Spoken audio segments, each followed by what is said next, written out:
দায়িত্ব বা আর্মির দায়িত্ব যে উনি কিভাবে ফিরবেন, কিভাবে সিকিউরিটি দেওয়া হবে, কিভাবে ওনাকে থাকার ব্যবস্থা কি হবে, সবকিছু তো ডিসকাশনের ব্যাপার। সেটা যদি না করেন তাহলে সে ডিসেম্বরে ফিরবে, এইবার তো স্পষ্ট করে দিয়েছে। আগে আমরা বুঝতাম যে ডিসেম্বরের মধ্যে ফিরবেন, কিন্তু এই প্রেস কনফারেন্সে উনি স্পষ্ট ভাষায় বলেছেন যে আমি ডিসেম্বরে ফিরবো, বিজয়ের মাসে ফিরবো আমি, এটা স্পষ্ট ভাবে বলেছেন। সেখানে আমি একটা কথা বলেছি, that she is an intelligent politician. উনি ডিসেম্বর চুজই করেছেন এবং হয়তো উনি 16ই ডিসেম্বরে ফিরবেন। 16ই ডিসেম্বরে আমাদের, এটা আমার কথা, 16ই ডিসেম্বরে দেশ স্বাধীন হয়েছে। উনি হয়তো মনে করছেন যে আরেকবার দেশকে স্বাধীন করা দরকার, উনি 16ই ডিসেম্বর হয়তো ডিসাইড করতে পারেন। I am not sure, this is my hunt, যে এরকম একটা, যেহেতু উনি ডিসেম্বর মাস বলেছেন এবং বলেছেন যে বিজয়ের মাসে আমি ফিরবো। তো আমাদের এখানে কে কি বললো না বললো, what does it matter to her, what does it matter to the international community? Because এখন তো দেখেন ওনার সাথে অনেক ইউরোপিয়ান দেশের পলিটিক্যাল লিডার্স, আমেরিকানের ইনভয়েস, সবাই তো কথা বলছে এখন ওনার সাথে।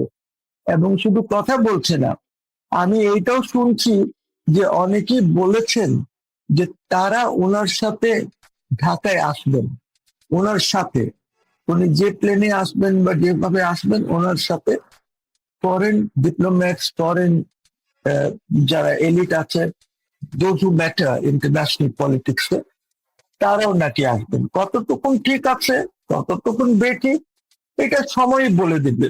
বিকজ এই সময়ের মধ্যে তো উনি ওনার সংগঠনকে গুছিয়ে নিচ্ছেন, উনি ওনার নেতা কর্মীদেরকে চাঙ্গা রাখছেন, উনি কথা বলছেন আওয়ামী নেতাদের সাথে, যে যেখানে আছে তো সংগঠনটাকে ঠিক করে। এই জন্য উনি এই সময়টা নিয়েছেন যে আমি ডিসেম্বর মাসে যাব, এর মধ্যে উনি ওনার সাংগঠনিক কাজ যেগুলি আছে উনি করে নেবেন। বিকজ বর্তমানে ওনার জেনারেল সেক্রেটারিকে দিয়ে এসব হবে না। জেনারেল সেক্রেটারি যে জোকার অ্যাকচুয়ালি, কোনো লেভেলেরই না মানুষটা, খালি লোকজনের থেকে ঘুরি গিফট নিয়েছে জীবনভর, এই ছাড়া কোনো কিছু করতে পারেনি। হোপলেস। এইদেরকে নিয়ে উনি কেন রাজনীতি করেন বা কেন রাজনীতি করতে গেলেন? আরো তো লোক ছিল পার্টির মধ্যে যারা জেনারেল সেক্রেটারি হতে পারত। তো আমার কথা হচ্ছে, দেখেন she is going to come, এবং এটা আমাদের সবার দায়িত্ব হবে টু সি টু ইট যে যা ঘটে ভালোভাবে ঘটুক, সুন্দরভাবে ঘটুক, এমন কোনো অঘটন না হয়। বিকজ যদি এই সরকার না বুঝতে পারে তাহলে অঘটন হবে, আপনার তো করার কিছু নাই। আপনি তো সম্ভবত পুরো লাইভটাই দেখেছেন না, ওনার বক্তব্যটাও তো শুনেছেন? জি জি, পুরাটাই শুনেছে। আমি একটা জিনিস খেয়াল করলাম এই বক্তব্যে, এর আগে ওনার যত বক্তব্য সম্প্রচারিত হয়েছে বা বলা হয়েছে সব জায়গায় উনি কিন্তু ডিপ স্টেটের কথা বলতেন, এই বক্তব্যে ডিপ স্টেটের কথা বলেননি। এই বক্তব্যে বিএনপির নাম একটা বারো উচ্চারণ করেন, বিএনপি বা তারেক এই নামগুলো উচ্চারণই করেন। আপনার কি মনে হয় যে এইখানে আসলে কোনো একটা আন্ডারস্ট্যান্ডিং হচ্ছে বা কোনো একটা চাচ্ছে যে মানে এই যে কোনো আর কোনো না করা আর কি, মানে যে উত্তেজনা সৃষ্টি না করা বা কিছু? দেখেন কথা তো চলছে। আমার আন্ডারস্ট্যান্ডিং হচ্ছে যে সার্জিও গোরের সাথে ওনার মিটিং হয়েছে। আমেরিকানসরা এখন অন্যভাবে চিন্তা করছে, বিকজ আমেরিকানসের ইমেজের অনেক ক্ষতি হয়ে গেছে। তারপরে যদি আপনি বাংলাদেশকে দেখেন, জুলাই 24-এর পর থেকে বাংলাদেশে কিন্তু কোনো আইন নাই। এভরি পার্সন ইজ অ্যান আইন আনটু হিমসেলফ, সে নিজেই আইন, যার যেভাবে ইচ্ছা চলাফেরা করছে।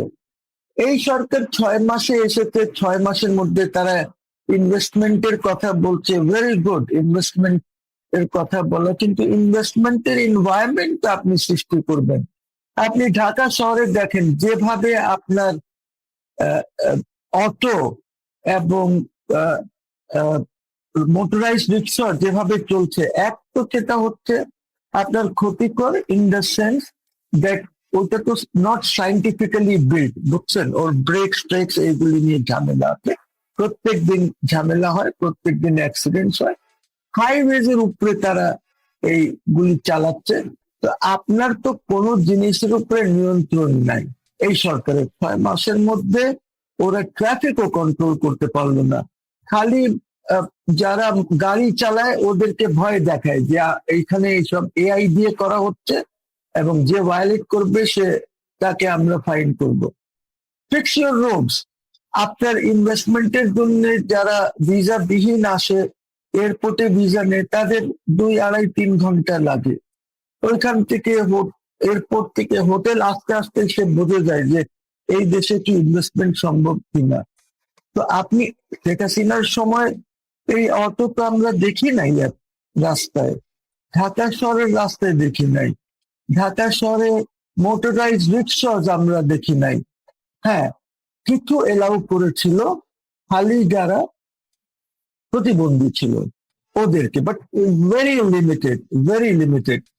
তো এই এখন যে পরিস্থিতি হয়ে গেছে, এটা এই সরকারের সময় হয়নি, এইগুলি পরিস্থিতি সব খারাপ হয়েছে ইউনূস সরকারের সময়, বিকজ ইউনূসের কোনো ধরনের কোনো কন্ট্রোল কোনো কিছু ছিল না। আপনারা তো জানেন এটা এখন Yunus has been the most ব্যর্থ হেড অফ গভর্নমেন্ট, যদি আপনি ওনাকে হেড অফ গভর্নমেন্ট রেকগনাইজ করেন। আমি করি না ব্যক্তিগতভাবে, বিকজ ওইটা ওনার একটা ধাপ্পাবাজি ছিল।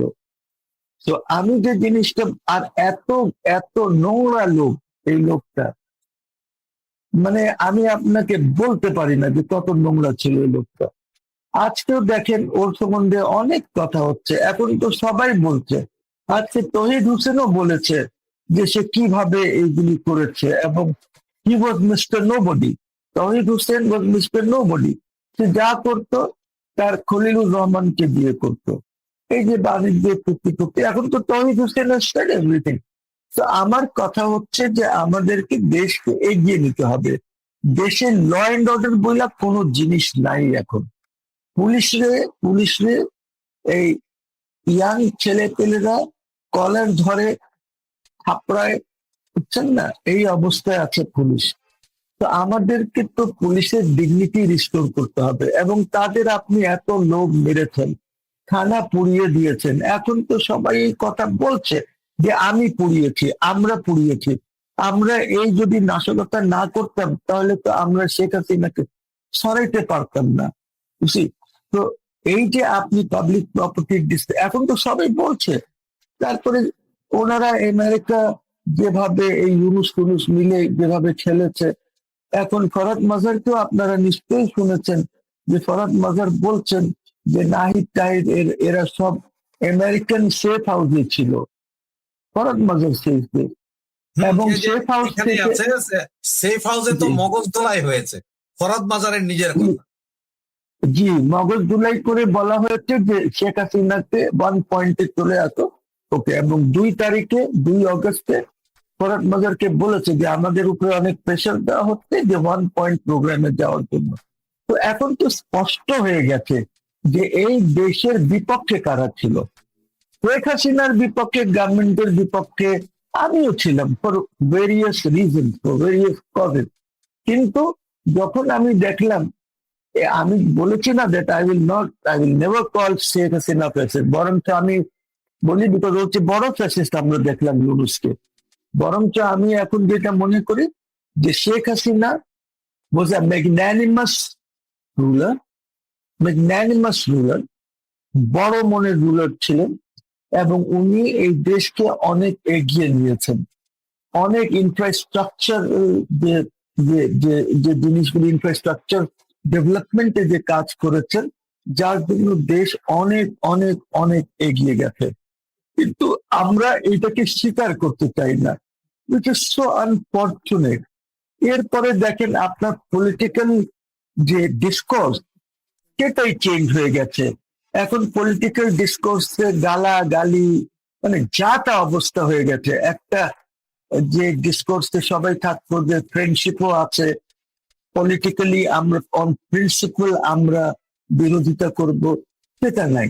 আজকে দেখেন এরপরে যাই ছিল আমাদের জুডিশিয়ারি, যে জুডিশিয়ারিকে আমি এক পর্যায়ে মোহসেন রফিক বলেছে this is the supreme court of Awami League, আমি বলেছি এই কথাটা, ইটস অন রেকর্ড, আপনারা আর্কাইভস চ্যানেল আই মায়ের আর্কাইভস গিয়ে এটা দেখতে পারেন, ঠিক আছে, স্পষ্ট ভাবে বলেছি। ওইটা আমার মনে হয় আমি কিছুটা ভুল করেছি, বিকজ যেভাবে আপনার কোর্ট কাছারি এখন চলছে এইখানে কোনো ইনসাফ পাওয়ার কোনো অবস্থা নাই। এইখানে এখন totally under the control of the state আছে, রাষ্ট্রের কন্ট্রোলে আছে, তারা যেভাবে চায় সেভাবে রায় হয়, সেভাবেই সবকিছু হচ্ছে। তো আমার কথা হচ্ছে যে আমি যদি সব ইনস্টিটিউশন ডিস্ট্রয় করে দিই তাহলে কিভাবে চলবে দেশটা? দেশ আমরা কি রাখতে পারবো? এই দেশ কি স্বাধীন থাকবে? এই দেশের কি সার্বভৌমত্ব থাকবে? আমাদেরকে তো ইকোনমি নিয়ে এগোতে হবে। আমরা বিজনেসম্যানদেরকে ইউনুসের পর থেকে গালাগালি করেছি, যা তা অবস্থা করেছি ব্যবসায়ীদেরকে, কিন্তু আপনি কি ব্যবসায়ীদেরকে বাদ দিয়ে, বড় বড় ব্যবসায়ীদেরকে বাদ দিয়ে আপনি কি অর্থনীতি ঠিক করতে পারবেন? তা তো পারবেন না। অনেকেই এসে বসুন্ধরাকে আহ, মানে যে ধারায় গালাগালি করে, যেভাবে বলে, আজকে তো আহ, এই সরকারও তো বসুন্ধরার কাছে গেছে এই পেট্রোলের বা ডিজেলের এইটার সংকট মোকাবেলা করার জন্য, তারা আইন চেঞ্জ করছে, রুলস চেঞ্জ করছে, এবং বসুন্ধরাকে দিচ্ছে যে তোমরা এত জোগাড় করে দাও বা এত নিয়ে আসো। ভালো করছে কি খারাপ করছে এইটা আমার বিষয় না। আমার বিষয় হচ্ছে যে দু একজন আছে টক শোতে আছে, মনে হয় যে তারা এতই অ্যান্টি বসুন্ধরা যে তাদেরকে এক্ষুনি ঝুলায় দিতে হবে।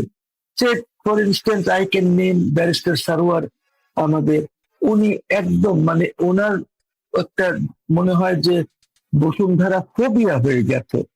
আরে বাবা, যা businessman, let them continue to do business. তারা যদি আইন ভঙ্গ করবে তখন সেটা সরকার দেখবে, আইন কানুন দেখবে যে কে আছে। কিন্তু আপনি একটা ব্যবসা, হ্যাঁ, আমি শুধু একটা ব্যবসায়ীকে একদম স্ট্যান্ড করতে পারি না, বিকজ সে এত বড় চোর যে ভ্যাট চুরি করে, ডিউটিস চুরি করে, ইভেন যে ইন্স্যুরেন্স করতে হয় আপনার এক্সপোর্টের সময়, ইম্পোর্টের সময়, ইন্স্যুরেন্স কাভার, ইন্স্যুরেন্স নোট যেটা নিতে হয়, এইটা 2 নম্বরই করে। ইন্স্যুরেন্স কোম্পানি সব নিজের অফিসে আইনা এখানে সব বানায়, ইন্স্যুরেন্স কোম্পানি টাকাই পায় না, বুঝলি? এই একটা কোম্পানি। আমি তো আর কোনো ব্যবসায়ীকে এত খারাপ দেখিনি। ঠিক আছে, ব্যাংকে ডিফল্ট হচ্ছে, আপনাকে একটা কথা